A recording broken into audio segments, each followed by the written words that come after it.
former Speaker of the House, Newt Gingrich.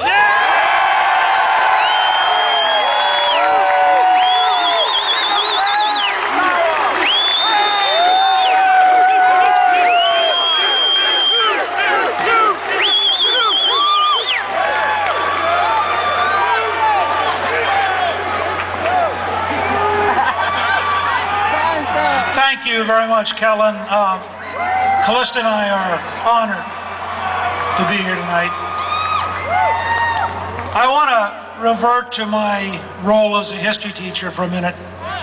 In 1773, the original Tea Party was about rights and principles.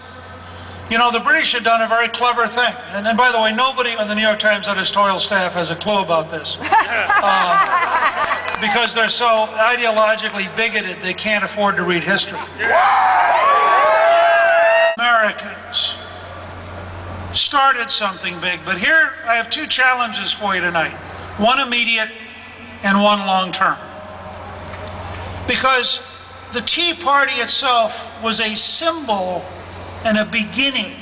It wasn't an end. And each of you here tonight, and everyone who's watching us around the world, and all the people who were watching Sean Hannity just now, and the 700 plus Tea Parties around America today.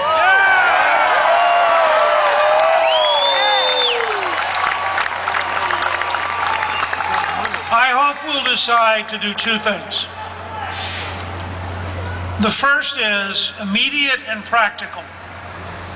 Tell every person you know, email every friend you have, and tell them to contact their senators and their congressmen with a very simple message. Vote against the upcoming budget of big spending, big deficits, big bureaucracy, big politics, big taxes.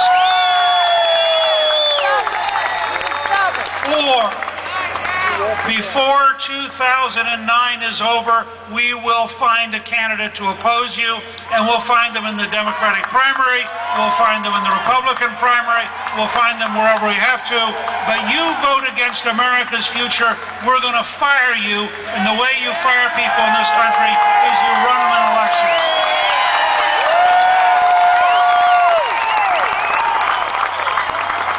There's a second part. The great, powerful moment that came out of the Boston Tea Party was the rise of committees of correspondence. And all of a sudden, all across the 13 colonies, people who had never thought they were Americans. They thought they were Englishmen who lived in New York or Massachusetts or Virginia or Georgia. They didn't think of themselves as Americans. Suddenly, as they began to write to each other, and they began to have meetings, they began to talk about their rights. And we need to think through, in the age of Facebook and YouTube and Twitter and all the different things that Kellen has been using to reach out, so that without all the power of the big networks, without all the power of the big unions, without all the power of the big rich, here is a small business person founding his own company who manages to arouse and communicate with thousands and thousands of people, because we have it within our power today to organize across the country through this kind of information technology. And here's what I want to just close with, and I want you to think about how serious this is. Every one of you and every American has been endowed by their Creator with certain inalienable rights, among which are life, liberty, and the pursuit of happiness.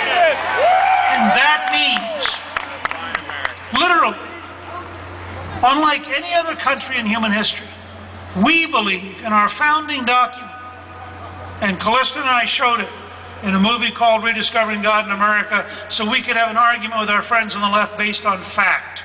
Not theory, not ideology, fact. Yeah. If you go to the National Archive and you read this Declaration of Independence, it's right there, and you cannot hide from it. And what it says is this: God has given each one of you sovereignty. The power comes to you, it's inalienable. No politician, no bureaucrat, no news media, no lawyer, no judge can take from you the inalienable rights. And then you loan power to the government. We are gathered tonight to say to those who we have loaned power to, you vote for bigger spending, you vote for bigger deficits, you vote for higher taxes. We're going to take the power back, we're going to fire you, and we're going to return America to the path that allows us to pursue happiness ourselves, not have it imposed. Thank you, good luck, and God bless you.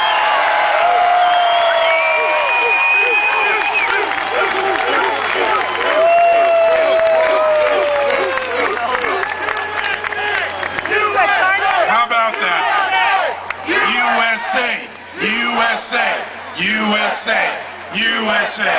We've had a great crowd here tonight. It's been amazing. This is your Tea Party, but I definitely want to bring our speakers up here. Everybody who spoke, come on up here. America, listen to us. Listen to the people of New York, of Pennsylvania, from Connecticut, from the outer boroughs. Thank everyone for coming out. This is just the beginning in New York City. Just the beginning. Secondly, I would like another round of applause for the NYPD and the New York City Parks and Recreation Department. Third, I would just like everyone to take a quick look at the ground around you. Just make sure